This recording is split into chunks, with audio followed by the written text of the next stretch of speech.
Hello, good afternoon, everyone, and welcome to the Authoritas Tea Time SEO, where we are encouraging everyone to take a tea break to connect with others and also learn some new SEO tips and analytics tips. Has everyone got their tea ready or coffee?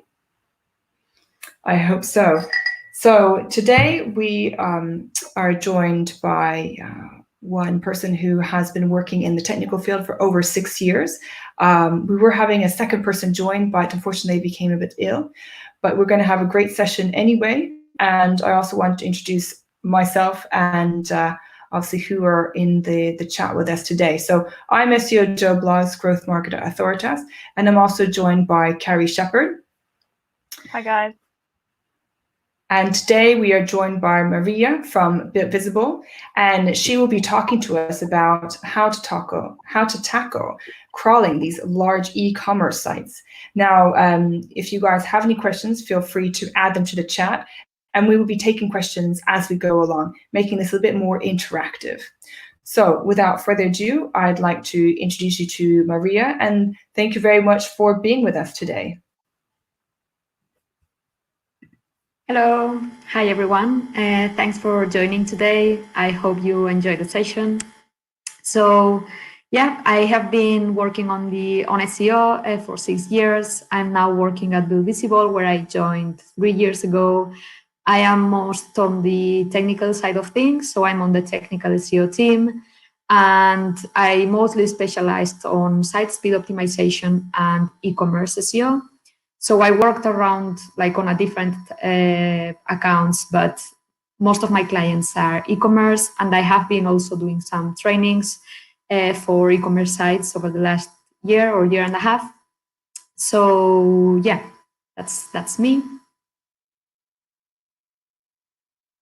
So today's tips are going to be a little bit more focused on how to find out-of-stock products and theme pages or empty category pages, and how to find them at scale. The reason why I chose this topic is because I'm missing a product retirement strategy, or having a strategy that's wrongly implemented can have a very bad impact for e-commerce sites. So having many discontinued products or products that are temporarily unavailable can result in large quantities of 404s, broken links, and empty category pages that will be classified as thin content by search engines. So obviously these kind of issues are bad for any website, but for e-commerce sites, they tend to have this in higher quantities. So usually they are more harmful for e-commerce sites for a number of reasons. So my first tip today on this is how to find out-of-stock products at scale. So I'm going to use just a product page as an example. So this product page has 91 backlinks from 28 different referring domains.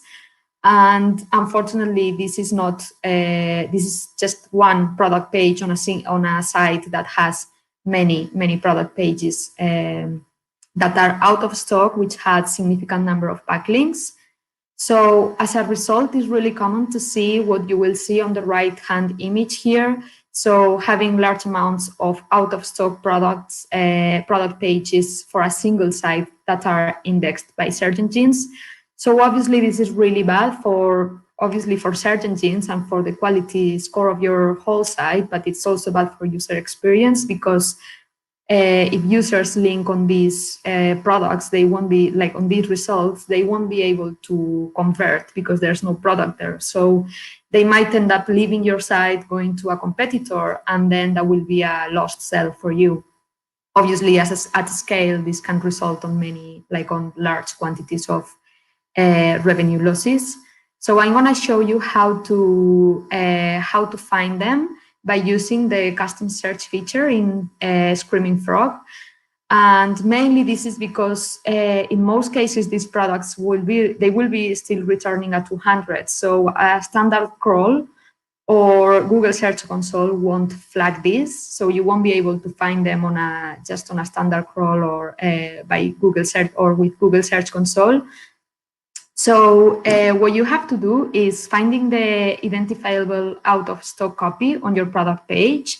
So using this Amazon product page as an example, I have highlighted the area that you need to look at. Obviously, you don't need to find, you can look at it, how it is displayed for users, but you will need to find it on the code as well, because that's where Screaming Frog will take it from. So in this case, it's currently unavailable is the copy that we are looking for.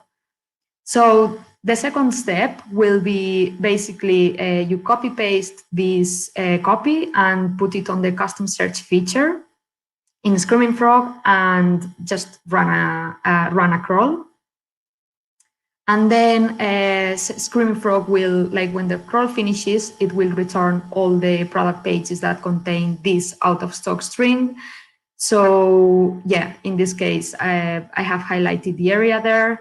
Don't forget to QA manually and look for a few of them just to make sure that these are actually out of stock in case you made any errors with the copy or during this process. Another thing you can do is applying this to category pages so that you can find product listing pages that are empty and have no products. So again, these pages will be returning at 200, so you won't be able to find them with just a standard crawl. So in this case, the process is exactly the same, but you just need to find the copy that is relevant when, that is identifying that the category page is empty. Like in these two cases I have highlighted here. So something like no results found, for example, or 0 products would be the kind of copy that you are looking for. In this case, it might be very useful if you have a very large e-commerce website, and because in this case you are only focusing on category pages, you might want to crawl, limit your crawl so that you don't basically you don't run out of memory on your desktop. So, for example, you can include only category pages, or you could exclude anything that's within the products folder, for example. So you can do this by using the include or exclude feature on Screaming Frog, as shown in the example. And then they have, when you open this tool, they have basically a test. You can test a few URLs to make sure that the copy, the regex you have inserted is actually working.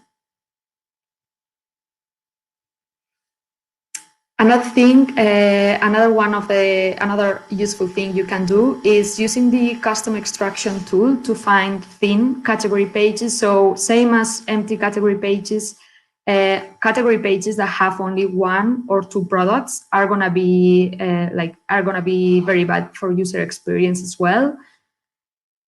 Obviously, they will result in users bouncing as well. So for example, if you have many of these pages indexed on search engine results pages, and then users click on them and they find only 1 or 2 products, it's quite unlikely that they will find what they need between those couple of products on your page. So they most likely will be leaving your site, going to a competitor, and again, this can result in a lost page, in a lost sale. So so this is another one that you can use. So if you use the custom extraction tool on Screaming Frog, you will be able to find these pages and then deal with them. So I'm going to show you how to do it step by step as well. So taking this ASOS category page as an example.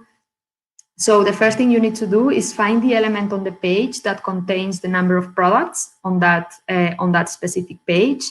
Right-click on it and open the developer tools.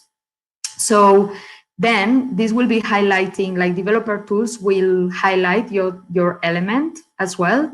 and you just need to basically take the HTML tag that's related to that element and look inside it.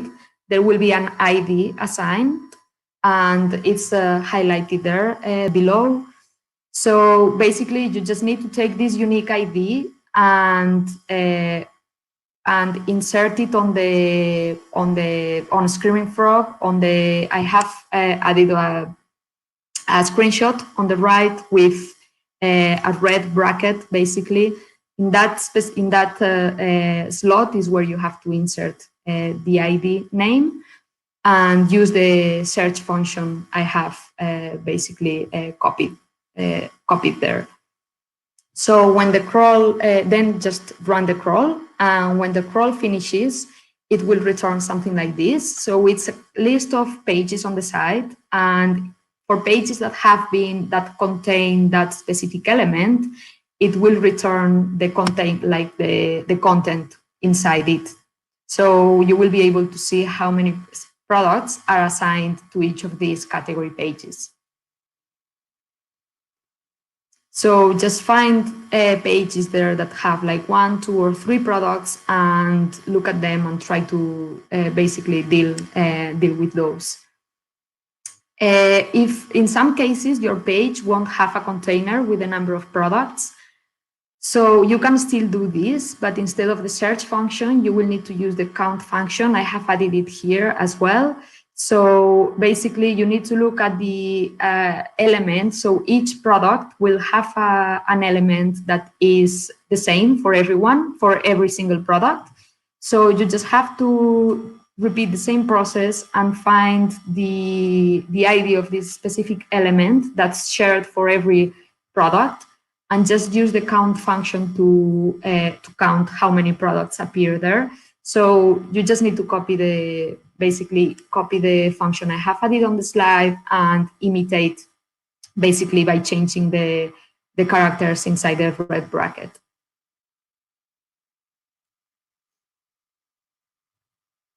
And finally, my last tip is basically learn more about how to use XPath for SEO. There's so many things that you can do that will be as useful as these ones. So you can extract page titles, page headings, or if you have category pages with content snippets at the top or at the bottom, you can also extract the content on these pages so that you can basically deal with pages with no content or with empty content snippets or with thin content snippets. Same with headings, meta titles. I have added here a few links, which hopefully will be very useful. And yeah, that's it.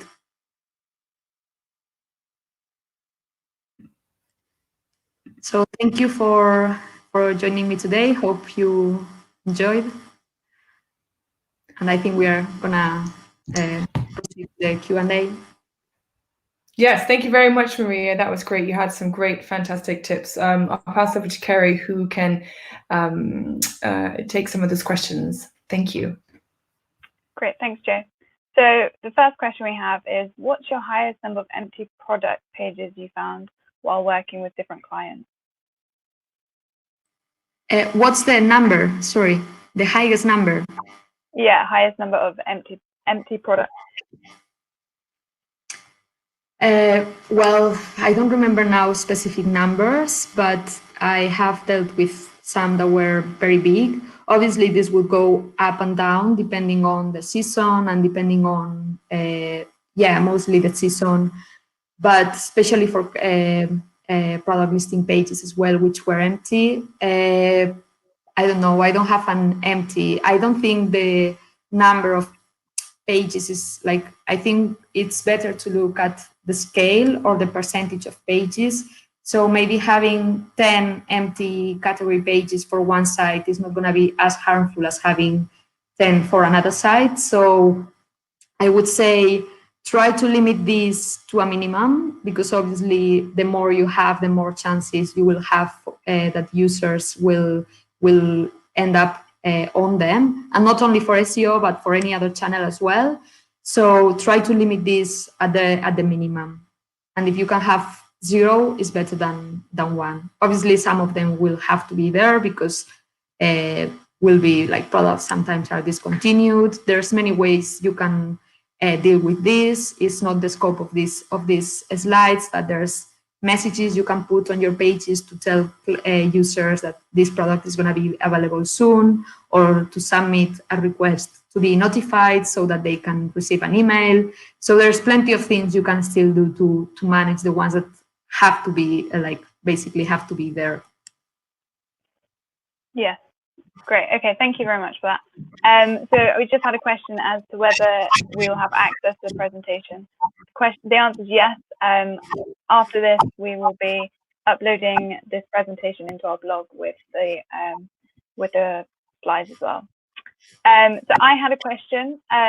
What are some of you talked about it being bad to have too many empty product pages, but what are the negative impacts of having those empty pages? So the negative impact is kind of twofold. So in one side, we have the user. So as I mentioned earlier, this is bad user experience. So if they are landing on a product that's out of stock, they won't be able to convert unless you are very good and you have actually, you drive them away to a different, similar product, which you should definitely do. But it's most likely that they won't, they will end up bouncing and going to a competitor, for example. So that's one of the reasons. The other reason is basically search engines.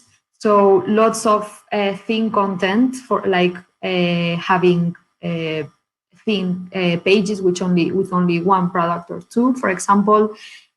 It's basically going to lower your total quality score of the site, and having only a few of them wouldn't be a big problem. But if you have these on large quantities, it can have a negative impact on the overall site's performance. Great, thank you. So this all is very well explained, but is it easy to implement the next step in terms of working with the client? Well, basically, the next steps will be having a product retirement strategy that's actually dealing with these kind of products and these kind of pages. And this will have some things that will be easier and some other things that won't be as easy to implement. So for example, redirects is something that it's usually easier to implement, but having to change the page template of these product pages, for example, if you have many of them, to try to get the users to submit a request and get the email inserted so that you can notify them, for example, when the product is coming back to stock. Those kind of things will be longer to implement and will be more difficult because they have design implications. Same if you want to, let's say, if you have a thin page that doesn't have any products, a category page that doesn't have any products, but it's only temporarily, and in a few weeks, products are going to come back. You obviously need to keep that page live. You don't want to redirect it because in a couple of weeks, you're going to have some products there, but you will need to add something on that page to the design that basically drives users to similar categories which have actually products, or similar products on other categories. So again, this will have design implications. So this will be longer to implement as well. So the ways in how you will need to deal with this will change depending on each page and each solution, each page and each circumstance, and some of them will be easier or more difficult to implement than others. That's great, thank you. We have another question from John. So what would you do for product landing pages with low stock numbers, apart from ordering more stock? So this, if you can have more stock, then that would be better. That would be amazing. But in most of the cases, that's not possible. So this is something that will basically, it's a site architectural change. It will be informed by the user, by your keyword research as well. So the first thing you need to do is basically identify if there's any search demand that justifies having category page, because sometimes this is not the case, and sometimes e-commerce sites just think that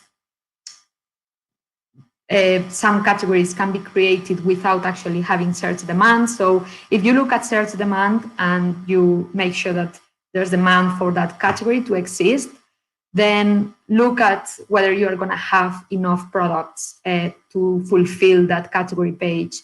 If you don't, I suggest not creating that page and just try to combine different category pages together so that you have one stronger category page rather than two very thin ones. You will need to be smart about keyword targeting. And again, like the keyword research will inform you of this. It's unfortunately one to be looked at on a one-by-one basis, but I wouldn't advise on having a category page that's thin if you know it's gonna be thin. Like I would rather have one stronger one. That's really helpful. Thank you. Did you see a positive impact in traffic when you resolved the thin category pages out of stock pages? We actually have. We had a client that over a year ago, they were having some negative impact at the back of some algorithm updates. And we were cleaning, basically, we started cleaning the site and removing some thin content, and we saw direct positive impact in rankings overall for the whole site. So not only for categories that were related, but for the whole site.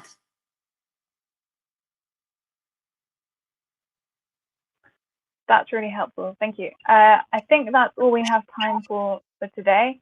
And we will be sending out a link to the blog with Maria's presentation and her tips. Yeah, over to you, Jo. Yes, I just wanted to say thank you very much to Maria for taking the whole stage today. We will be having a lot more sessions going forward as well. So if you do want to take part, please email Carrie. She's been in touch with some of you already. And those are very great, insightful tips. We will have this SlideShare presentation to go along with the blog post. And thank you everyone for coming today. And tomorrow we have our final session for the week around different elements of technical SEO. We have Serena, Franco, and Paul sharing their tips. So there's a lot to get through on Friday, and we hope that you can join us for some more Tea Time SEO. That's every day at 4 p.m. Thank you very much, Maria, for your time, and thank you to everyone for coming. John, Tessa, sorry, I said it correctly, Caitlin, Arij, Blake, Rachel. Thank you all for joining, and we hope to see you tomorrow as well. Bye. Bye, thanks.